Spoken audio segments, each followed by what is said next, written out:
Welcome to another Kong Show, this time coming to you from the 42nd floor of Shiodome City Center in a newly opened swank steakhouse here in Tokyo called Alexander Steakhouse.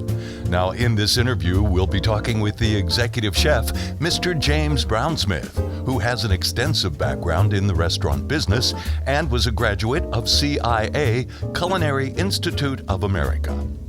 Chef Brownsmith is originally from Olympia, Washington, and he also oversees the Alexander Steakhouse in Taipei, Taiwan. Now, within the next few minutes, we'll be talking about everything from the meat, desserts, the wine list, job openings, and the view, to name but a few of the topics. So, let's just start at the top and talk about the first thing you notice when you walk in the door of Alexander Steakhouse. Executive Chef Brownsmith, tell us about this view. All right, well, this is the crown, essentially, jewel of Alexander Steakhouse as far as restaurants are concerned. I think even within the brand, we're very fortunate. We're on the 42nd floor of the Shiodome City Center building, which gives us a fantastic landscape for people to dine and enjoy their meals. We've got a view that ranges all the way from the bay, all the way around and wraps around all the way to Mount Fuji and Tokyo Tower. We've got the beautiful imperial grounds right in front of us, as well as Ginza and Shimbashi right at our doorstep. So it really is at night a spectacle for people to come in and really get to see the city all lit up. It's really quite fantastic. Looks beautiful during the day too. It is a very nice view of the day.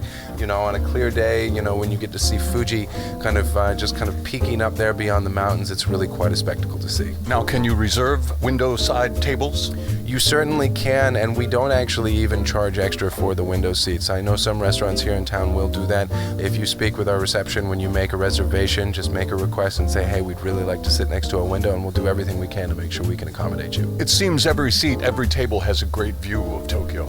You know, it is a really fortunate thing about the space that we have here at Alexander Steakhouse. You really do have a window seat no matter where you are in the restaurant. Every single seat's got a fantastic view. We've got almost 180 degrees of nothing but windows throughout this restaurant. So, you know, no matter where you are, you're going to be happy with where you're sitting. That is a breathtaking view. Well, let's move on and talk about the food. Course menus are very popular here in Japan. Do you have a course menu here at Alexander's? We do. We actually have a couple of course menus. We've got two course menus that we offer at lunchtime. One is a little bit more for the guest on the go, where we offer a small sashimi dish, as well as a slice of prime rib and a side dish. Very, very nice for a quick lunch. We also do more of a business lunch option, which is 5 courses, which includes some oysters, some salad, again, prime rib or a burger if you'd like, and a nice dessert. So that's kind of our lunch, you know, for the people who don't have a lot of time. For those who are willing to sit down with us for a little bit longer and have the full-on Alexander's experience in the evening time, we again have 2 more tasting menus that we offer. Our first one is our study of beef. The study of beef is a 6-course tasting menu that starts with a crispy tendon. We've got a Wagyu bite, we've got ox tongue, we've got uni toast, which is an oxtail dish, as well as some dry-aged American beef, and even a dessert that we do, a banana pie, where the pie crust is made with beef fat. So the study of beef is every course has beef in it. And then we also have the Apex menu. Being that we're up on the 42nd floor, we're at the top of the world, we decided to call our tasting menu the Apex menu, and that's a 10-course tasting menu that is actually a full offering of seafood. You know, we've had vegetarian dishes on, as well as our fantastic beef, Wagyus and American beef, all the way through dessert and cheese. And that menu takes about 3 to 3.5 hours for people who are willing to sit through it. What about the prices for these lunch menus? Lunch menus are great. So our basic Vantage lunch, as we call it, starts out at 3,000 yen. Very accessible. Come in, get your prime rib and your sashimi and your side dish. The lunch menu that we do, the business lunch that we offer, is about 5,000 yen. So it's perfect in budget for people who are going to be doing any sort of business lunches with their clients or whatever.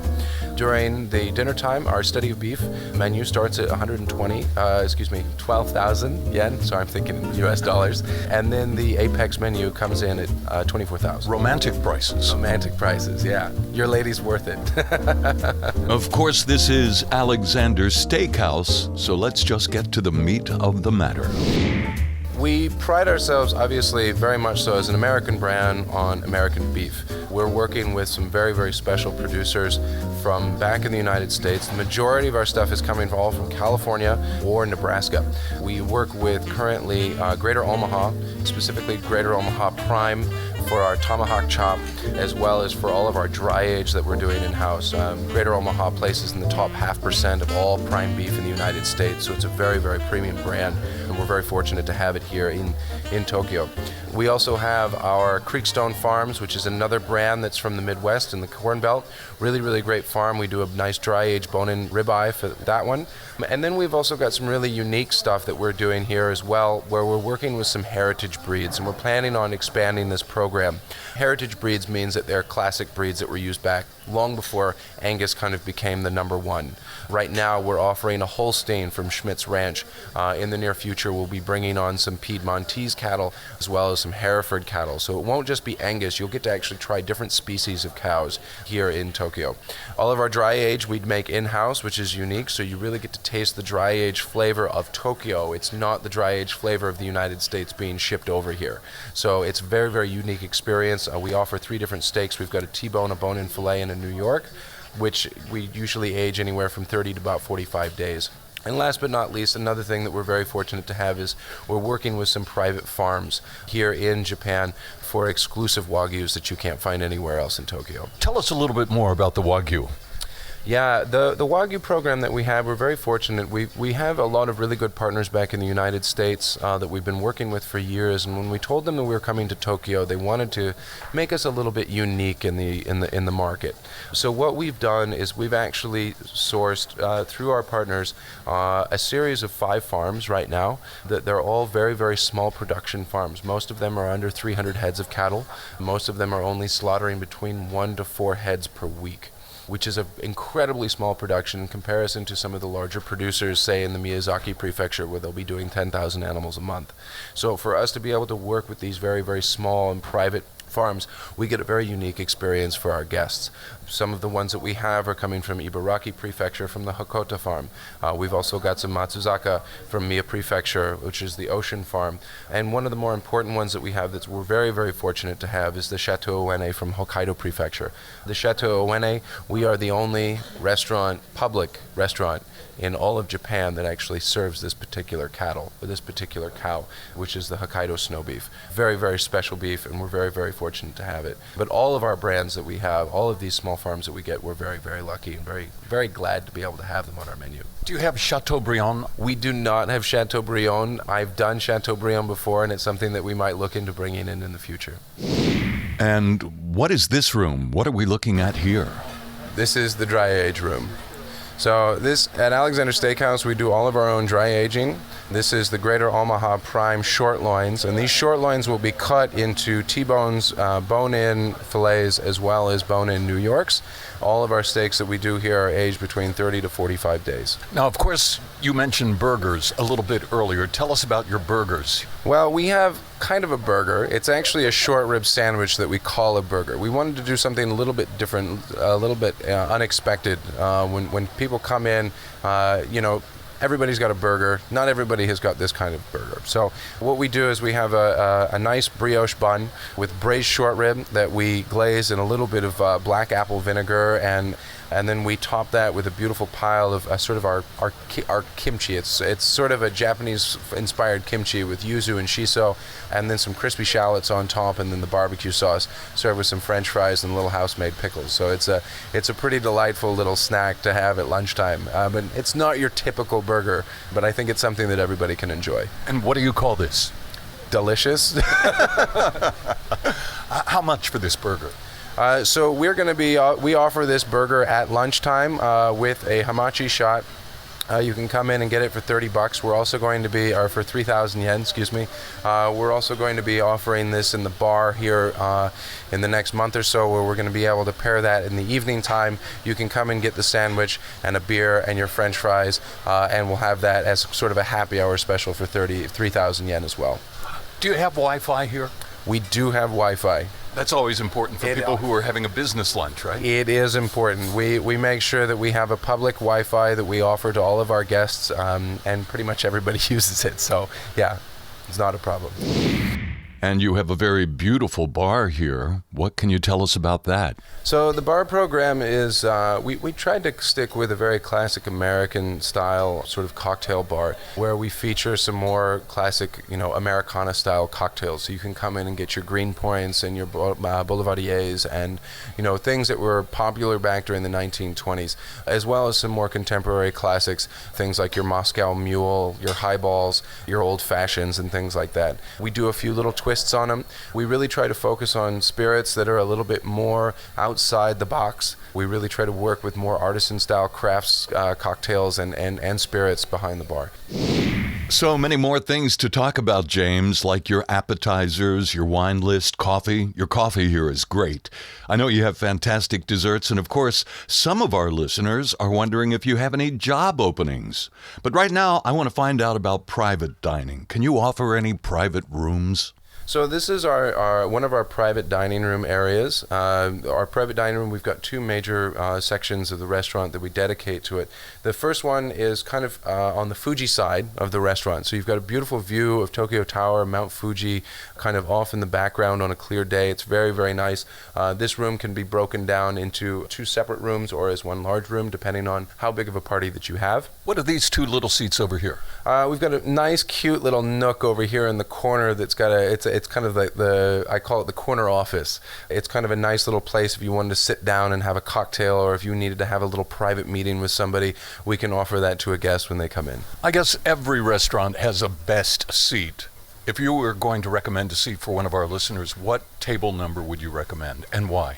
Oh man, giving away trade secrets, but I'd have to say table 41 would be the table that I would recommend. It's a fortunate table because it actually sits right on the corner of the entire restaurant. So not only can you see Tokyo Tower and Mount Fuji, but the full 180 degrees, you can still see the Sky Tree and the bay from the other side. Table 41. 41. Okay, let's get back to your food. Tell us about your appetizers. So appetizers, we have a couple of different ways that we like to set it up. We've got a section of the menu we call our bites menu, which is a little bit smaller tastes. That's where you have your things like your oysters. You've got a little bit of botan ebi. We've got small bites of seared Wagyu with some various accoutrements. These are kind of like your 1 to 2 biters, not really meant to be shared. Then we have our section of our menu that we call the before beef. And the before beef menu is a little bit larger dishes, things that you could share with a couple of people. There's usually 4 to 5, 6 bites per plate, and that really runs the gambit of all of the different produce and seafoods and different products that we have here in Japan. We've got things from sea urchin brulee to beautiful Hokkaido scallops that we serve with whelk and hazelnut and cauliflower puree. We've got foie gras custard with pork gastrite and Japanese kumquat. We've got spiced octopus with fermented eggplant and crab. So really, really large breadth of options, whether you prefer seafood, if you prefer meat, if you prefer vegetables, we've got everything that you could ask for. Excuse me for drooling, but I can't help myself at this point. Well, I think a lot of people, they're a little bit surprised. They don't think that coming to a steakhouse that you're going to get these kinds of options as far as your appetizers, and we really try to do something special at Alexander's. And it looks like you have a great selection of wines. Tell us about your wine list. Currently, our wine list is functioning right around 800 different bins. We've got over 2,500 bottles currently in stock. We're planning on growing that further. The wine program is really focused on American wines, most specifically California, as Alexander Steakhouse is a California brand. We've got the gambit as far as California wines. We've got everything from your very approachable wines like Cornerstone that are a little bit more in a comfortable price point, to the more exclusive wines that are a little bit harder to find, things like Harlan, things like Screaming Eagle. We really want to make sure that people can come in and enjoy a nice bottle of red, whether or not you're a Cab fan or if you're a nice Pinot, you prefer Carneros and Sonoma to Napa. We've got everything figured out for you. We even have an offering of our own personal label, which is the Alexander's Cabernet, that we also make available to our guests. Do you offer any pairings? We certainly do. We have, for all of our tasting menus, we actually have pairings that are also, that people can add on if they're interested in going that route. And our sommelier team is very excited to work with people to help guide them to find them the right wine for their experience. And so after dinner, time for coffee and dessert. First, your coffee is extremely good. What can you tell us about your coffee? Yeah, so we're working with Obscura Coffee here at Alexander's. We wanted to really give people a nice sort of view globally of what different coffees have to offer, the terroir that you get from every location of the world that you can actually grow beans or where you find beans.